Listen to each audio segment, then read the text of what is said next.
आपके पिता ओपी राजभर जी ने ये दावा किया है कि समाजवादी पार्टी में बड़ी टूट होने जा रही है। वो कौन लोग हैं जो नया कुर्ता पैजामा पहनना चाहते हैं? और वो समाजवादी पार्टी के बहुत सारे विधायक हैं जो सांसद की टिकट पाना चाहते हैं, जो संभावित विस्तार है उसमें मंत्री बनने जा रहे हैं। और सुहेलदेव भारतीय समाज पार्टी की ताकत को बड़े अच्छे से, जो आरोप लगाने वाले हैं, जो आरोप को सुनने वाले हैं, वो अच्छी तरीके से आकलन भी कर लिया और समझ भी लिए हैं कि हमारी ताकत क्या है, और वो जान रहे हैं कि मैं खत्म हो रहा हूँ। हम यूपी में 80 लोकसभा सीटों पे जीत हासिल करेंगे। अपने परिवार को नहीं जितवा पाए, जो अपने परिवार को नहीं जितवा पा रहा है, अपनी पार्टी का, अपने गढ़ का, जहाँ कहा जाता है कि ये मेरा गढ़ है, उस गढ़ को खत्म कर जितवा नहीं पाए, वहां तो सब भाजपा जीत गई। चले गए बड़े ताकतवर बनते थे ना चाचा आजम खां साहब, कहाँ चले गए?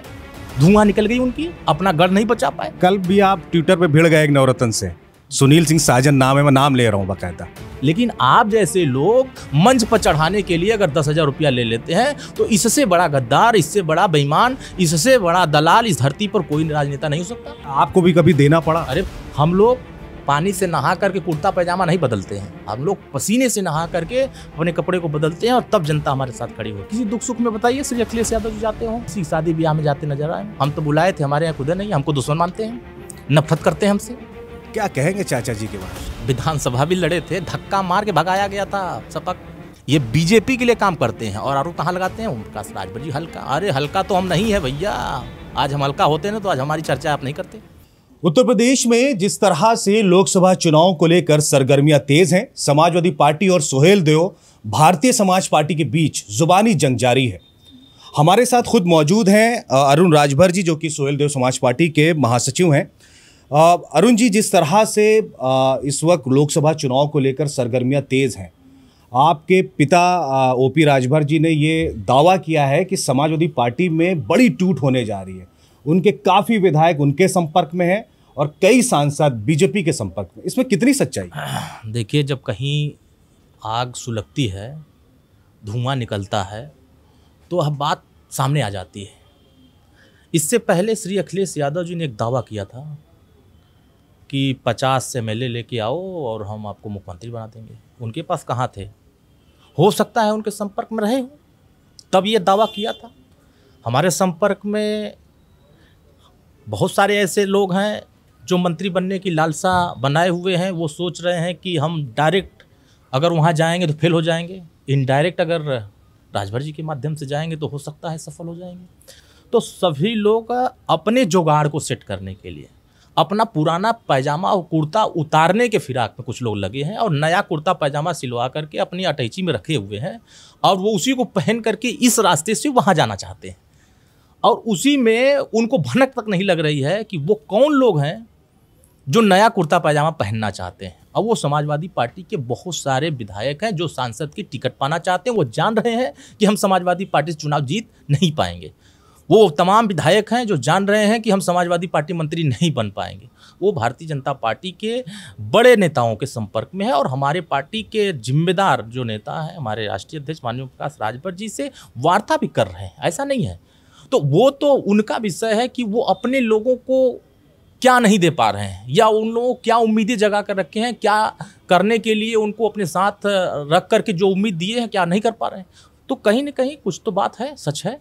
आने वाले समय में देखिएगा, खुलासा भी होगा, और वो सभी नेता उस गोल में नजर आएंगे जिनको आज कहा जा रहा है कि लेके चले जाइए, वो चले जाएंगे और आप पकड़ नहीं पाएंगे।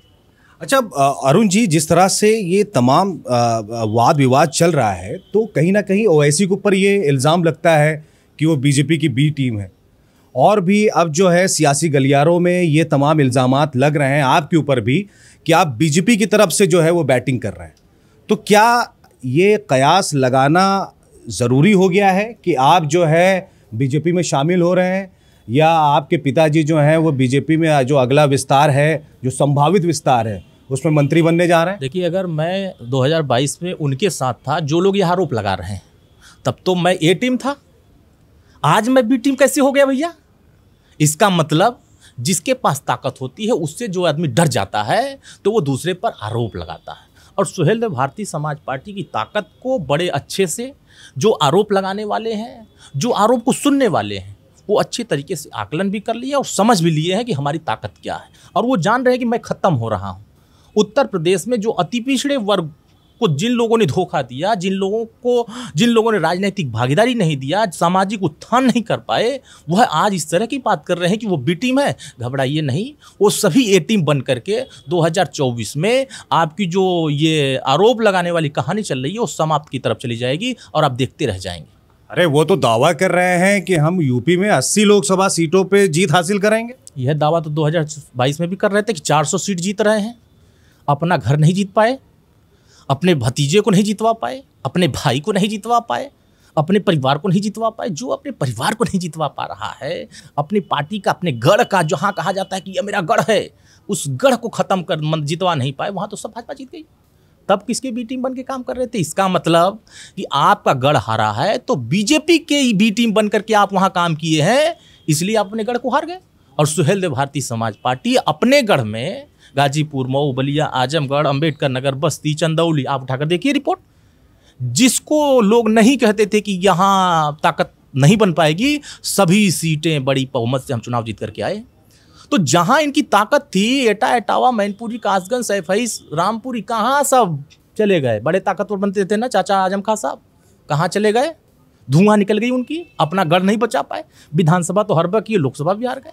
तो जो गढ़ कहे जाते थे ना, वो गढ़ को माननीय ओम प्रकाश राज ने ढहा दिया है, खत्म कर दिया है। अब वो किसी का गढ़ नहीं है रहा है, वो जनता का गढ़ है। जनता के बीच में जो दुख सुख में शामिल रहेगा, जो उनके लिए आवाज़ उठाएगा, जो उनकी लड़ाई लड़ेगा, जनता उसके साथ खड़ी रहेगी। और माननीय ओम प्रकाश राजभर जी और सुहेलदेव भारतीय समाज पार्टी अनवरत उनके बीच में हम काम कर रहे हैं, उनके लिए आवाज़ उठा रहे हैं, वो अपने आप फैसला कर रहे हैं।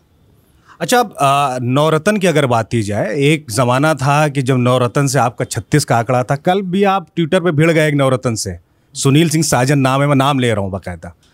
देखिए, उनकी यही हैसियत है कि वो अपना बूथ नहीं जितवा सकते, अपने विधानसभा में 500 वोट अपने कहने से नहीं डलवा सकते, और जिस जिले में उनको प्रभारी बना दिया जाता है वहाँ इनको नमस्ते करने वाले 10 नेता नहीं खड़े हो सकते, क्योंकि इनकी सच्चाई आज से नहीं, जब से उस दल में है, दीमक की तरह काम कर रहे हैं। और दीमक की तरह काम करते करते उनकी सच्चाई को वह कार्यकर्ता जान चुके हैं, जो कार्यकर्ता पसीना बहा करके उस दल को ताकत देते हैं और वो कुछ नहीं पाते हैं, और ये बस चमचाई करके, ये भ्रमित करके, उल्टा सीधा बतिया करके अपने नेतृत्व को गलत दिशा में पहुंचा देते हैं। इसीलिए यह लोग हमारे ऊपर ये कर रहे हैं, कटाक्ष कर रहे हैं। तो मैंने भी कहा कि माननीय अखिलेश यादव जी वफादार हैं, ईमानदार है, सच है, लेकिन आप जैसे लोग मंच पर चढ़ाने के लिए अगर 10,000 रुपया ले लेते हैं, तो इससे बड़ा गद्दार, इससे बड़ा बेईमान, इससे बड़ा दलाल इस धरती पर कोई राजनेता नहीं हो सकता। ये आप बहुत बड़ा आरोप लगा रहे हैं अरुण जी कि मंच पे चढ़ाने के लिए 10,000 रुपया नवरत्न ले लेते हैं। बिल्कुल लेते हैं। हाँ, ये खुला रेट है भैया। वहाँ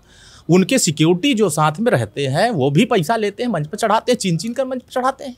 तो जब कार्यकर्ता मेहनत करेगा और 10,000 देकर मंच पर चढ़ेगा तो क्यों मेहनत करेगा भैया? आपको भी कभी देना पड़ा? अरे भैया, हमसे मांगा गया, हम तो चढ़वा नहीं किए। हम क्या नहीं चढ़ूंगा भैया? जहाँ पैसा मंच पर चढ़ाने का लिया जा रहा हो, उस दल का क्या हाल हो सकता है? वो कार्यकर्ता जो मेहनत करता है।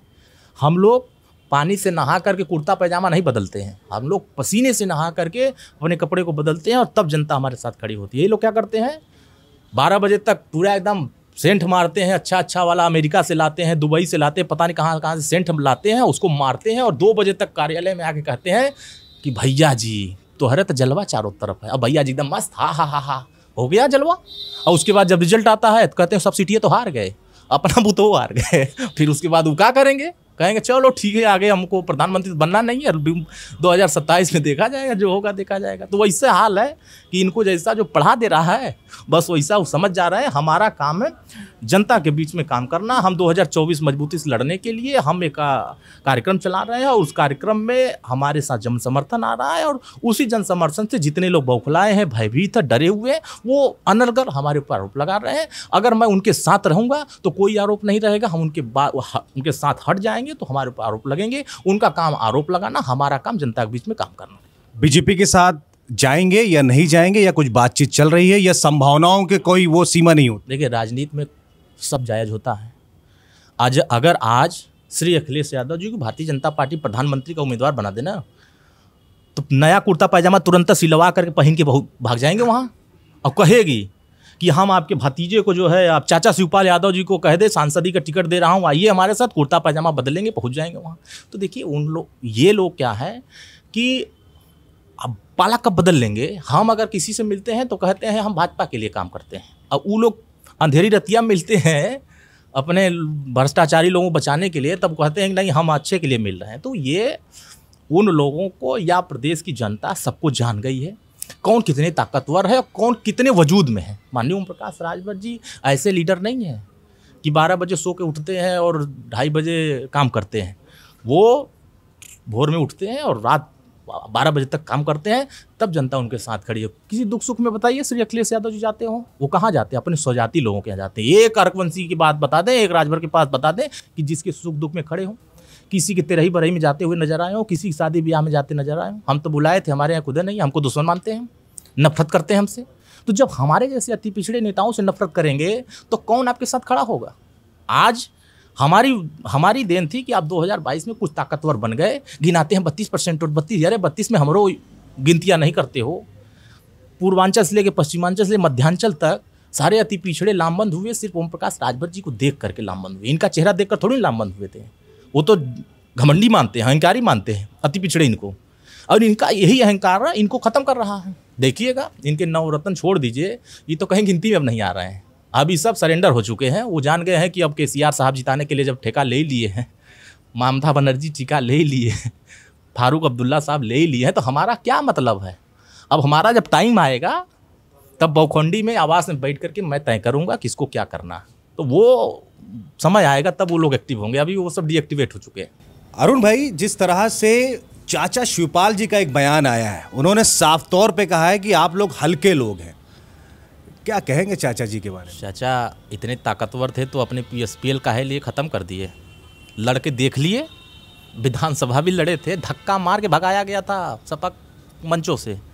और आदरणीय स्वर्गीय मुलायम सिंह यादव जी के जीते जी उनके नज़रों के सामने जिसको जलील किया गया, अपमानित किया, धक्का मार के भगाया गया, वो आज माननीय ओम प्रकाश राजभर जी को हल्का मान रहा है। वो जान रहे हैं कि हम ताकतवर हैं और हमारा वजूद, मतलब कि चाचा शिवपाल यादव जी का वजूद ख़त्म हो चुका है। आपका वजूद तब माना जाता जब अपनी ताकत अपने दल को मजबूत करके दिखाते कि नहीं हमारे दल के पास इतनी ताकत है। जितने पीएसपीएल के नेता थे कहाँ चले गए?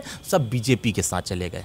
और जितने इनके वरिष्ठ कार्यकर्ता थे सब बीजेपी के इशारे पर काम कर रहे हैं। इसका मतलब ये बीजेपी के लिए काम करते हैं। और आरोप कहाँ लगाते हैं? ओम प्रकाश राजभर जी हल्का। अरे हल्का तो हम नहीं है भैया, आज हम हल्का होते ना तो आज हमारी चर्चा आप नहीं करते। और आज हम मुंह से नहीं बोलते हैं, हम जुबानी बात नहीं करते हैं, हम काम करके दिखाते हैं। आपके पास दम था तो आप अपने दल को एक ताकत बना देते कि नहीं हम इस ज़िले में हमको इतना वोट मिला। लड़े तो थे ना फिरोजाबाद, कहाँ हैसियत थी, पता चल गया ना कि हमारी कितनी हैसियत है। तो आने वाले समयों में चाचा को भी पता चल जाएगा कि जहाँ से धक्का मार के भगाए गए थे, फिर भतीजे उसी जगह से इनको ठीक करके लौटा देंगे। ये फिर वापस आएंगे, कहेंगे कि हमसे बहुत बड़ी गलती हो गई, अब हमारा सहारा सब लोग बनो। चाचा को एहसास होगा, अभी नहीं होगा। इनके बारे में कोई कुछ नहीं सोच रहा है। इनकी जो ताकत थी इनको सब बखूबी जान चुके हैं। और इनके कार्यकर्ता अब समाजवादी की इनको सम्मान नहीं देते, वो भी जान रहे हैं। जहाँ इनका खुद का सम्मान न हो, हमको ज्ञान देने से कुछ नहीं होने वाला है। अपना ताकत बनाओ, माननीय ओम प्रकाश राजभर के बारे में मत सोचो। चलिए, बहुत बहुत शुक्रिया। ये थे अरुण राजभर जो कि सुभाषपा के महासचिव हैं। इन्होंने साफ तौर पे कहा है कि जिस तरह से लोकसभा चुनाव आने वाला है उसकी हम तैयारी भरपूर तरीके से कर रहे हैं, अपनी पार्टी को मजबूत कर रहे हैं। लेकिन अखिलेश यादव के रवैये पर उन्होंने टिप्पणी करते हुए कहा है कि जिस तरह का उनका रवैया है, लोकसभा चुनाव में शायद ही कोई सीट वो जीत पाए।